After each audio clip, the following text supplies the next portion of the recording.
And obviously, we talked yesterday. You kind of alluded to it. Not much else to do in Vegas but play in a hockey game. I'm assuming that Brett's good to go. Yeah, he has responded well from the practice yesterday as expected, so he's good to go. Obviously, we talked a lot yesterday about what he brings both on and off the ice, but we didn't really sort of delve into the penalty kill, which has been a bit of a struggle for you guys of late. What type of change does that really help for you guys to have him back there? Well, obviously, I think he's a steady guy for us there. He gives the group confidence. In the early going of the season, you get a penalty kill, he's the first guy to hop over the boards for you. So, it gives you that confidence, and it comes at a good time. We had some long discussions over the last couple of days about the penalty kill, with our penalty kill, and we're looking for the entire group to be better, but certainly Pesce coming back gives it a jolt. Obviously, there are a lot of different factors, but could you see like a drop-off really from the time he went out of the lineup? Like, was it that significant? It was pretty significant. Yeah, I mean, it's only partially because of Pesce's departure, right? It's like anything else. When you lose a player or two, you can't.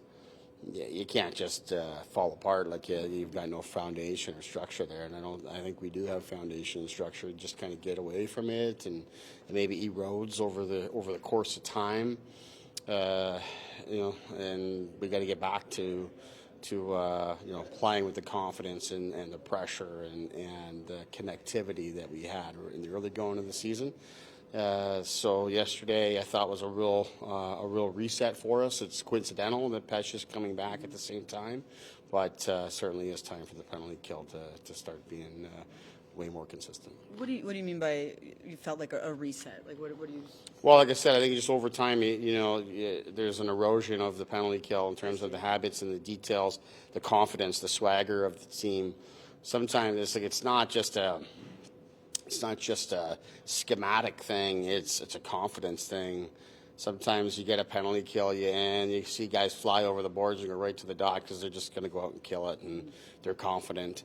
Other times you get a penalty called against you, and you can kind of feel it from the bench. The guys feel like, oh no, here we go again, and there's been far too much of that. So really good power play team, lots of great players here today, even with those that it seems that won't play tonight. They've got lots of threats, so we're going to be put to the test, but we're hoping to see our guys just way more assertive. When an offensive guy returns, and the Devils will experience it whenever Jack or Timo come back, the headlines are, offensive guy comes back to help the team.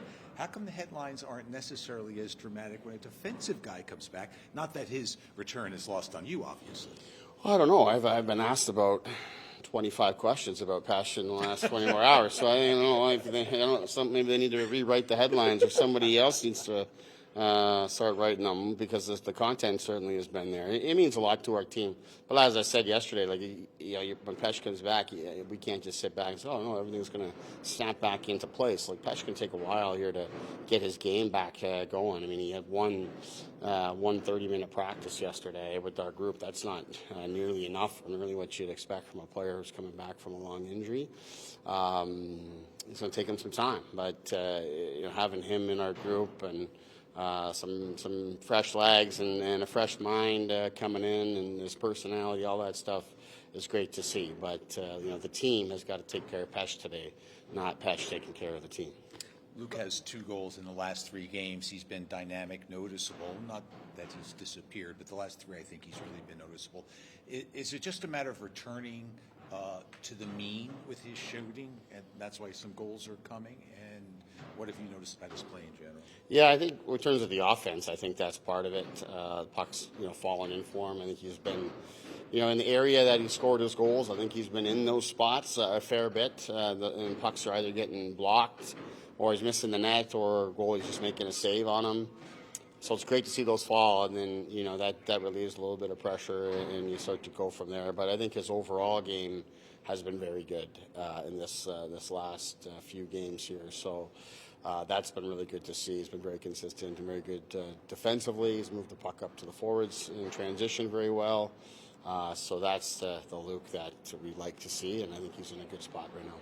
Jesper Bratt is shooting the puck lately, 4 shots the other night, 4 against Tampa Bay, but the goals are still a little difficult to come by. Is that a matter of regressing again to the mean? He'll start to score, or is there something else he needs to do to create a better chance? Well, that's the hope, is he has been getting chances. He's, I don't know where he's at being in alone on the goaltender this season. The last goal that he scored was a breakaway goal, but he's been in alone and he's hit posts and hit the shaft of the goaltender's stick, and he's been very close on some of those that, in last season I went back to look at a lot of his goals. He scored on a lot of those. Just stay with it and that way. And then the other side of it is, don't let it consume you to the point that it breaks down other areas of your game. Stay with it. Get inside the dots as consistently as you can. Get the puck off a little bit quicker, a little less thinking, and more just kind of feel and trust your instincts. All that's easier said than done, but those are sort of the messages that we've been giving to him. And the other part of it is just make sure the other areas of your game are in order, because even when it's not going in for him, he's making a lot happen for other people with his play driving abilities. It hasn't been too long since you guys last played this team, and I know that you've talked about how you liked how you guys played against them, even though the result wasn't there, maybe outside of those last 5 minutes. What needs to be replicated, and what's kind of different when you're on the road in this situation to keep the game close as it was and like that? Yeah, it can be a little more of a challenge. We got to use the energy that comes with playing in this building that I think the home team benefits from. We got to use that to our own benefit.